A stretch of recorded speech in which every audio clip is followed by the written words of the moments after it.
Chapter 1030. It was honestly laughable how she had even gotten the thought to begin with. Flora looked like she was ready to explode, her chest heaving as she glowered around her. She could not believe that this was happening to her. She was only protecting her own rights as a woman. What was wrong with that? And why were these people doing this to her? They were all out to get her.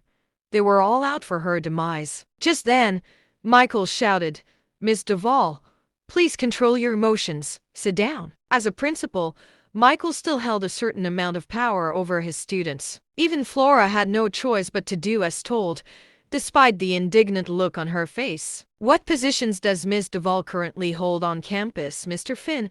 Michael turned to ask Simon. Simon said at once, "She's a member of the student committee, with guaranteed admission to grad school." Simon had found out what happened on the way here and immediately had all of Flora's information prepared on his phone. That was how he had been able to answer Michael's question without missing a beat. Michael then said, "Well, now that Ms. Duval has committed a crime against the law, how would you deem her to be dealt with?" "The secretarial department takes these matters seriously. Of course, Ms. Duval will be stripped of her student committee status. I'll see to that as soon as I get back," said Simon. Flora could hardly contain her shock. It had not been easy to get on the student committee. How could she just be kicked out like that? Amidst her shock, Michael added as well, "In regard to Flora Duval's involvement with an illegal crime and her negative behavior, I am going to propose to have her guaranteed grad school admission terminated and for her to be expelled. The punishment will be effective upon mutual agreement with the rest of the school board."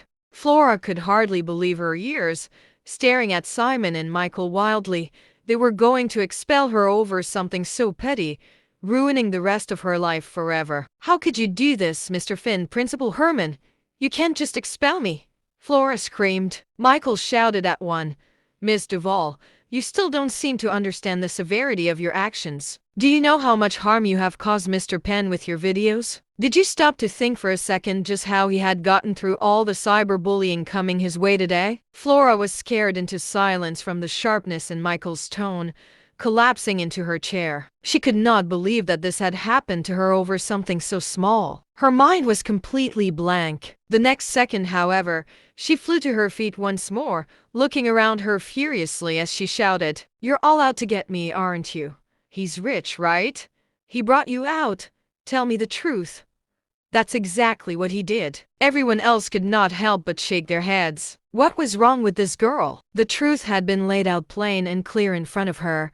What buying out could there be? Were people like Flora just as delusional, hell-bent on the fact that nothing was ever their fault? Just then, Sherman got to his feet and piped up, "I'm Sherman Gant, representing Mr. Penn legally today. I hereby announce in front of everyone that I am suing Miss Flora Duval for slander, defamation, and false accusations. Ms. Duval shall have to apologize, compensate, and serve whatever sentence she receives for her actions.